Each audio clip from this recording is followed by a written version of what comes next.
U.S. President Donald Trump has fired his Secretary of State. Now, the sudden turnaround is causing concern in Washington and Seoul, with the potential summit between the U.S. and North Korea set to be held in a matter of weeks. Our Kwon Jang-ho has more. In a tweet, U.S. President Trump announced he was firing Rex Tillerson as Secretary of State and nominating CIA Director Mike Pompeo instead.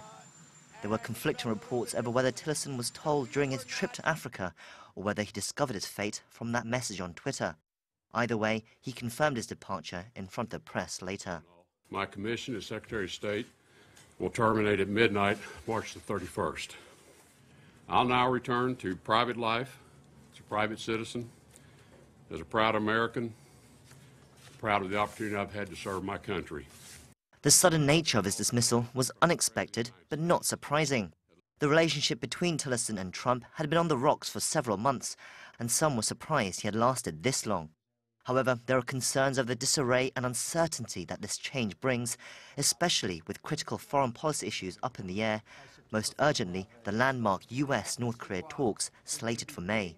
Until Pompeo is confirmed by the Senate, he is not the Secretary of State. The question here is, will Mike Pompeo be appointed before May? And if so, does he have preferences about who should be leading the arrangements for the talks? Then how much time will the new team have to make these arrangements for North Korea?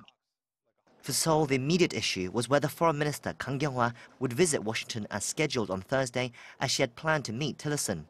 The Foreign Ministry confirmed that the visit would go ahead, saying that she would meet with the Deputy Secretary, John Sullivan, citing the need for continued communication between the two administrations at this important time. Planning both the inter-Korean talks and the US-North Korea talks will likely require close cooperation between Seoul and Washington to make sure they're on the same page on what to get from Pyongyang. Problem is that the process of denuclearization, what will be the process that the U.S. would accept with Pompeo as a new Secretary of State. The South Korean government has proposed a two-step process, freeze and denuclearization.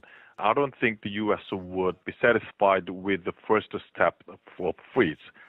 Pressure will be on Kang to swiftly establish a productive relationship with whoever her Washington counterpart is over the next 2 months. Kwon Jang-ho, Arirang News.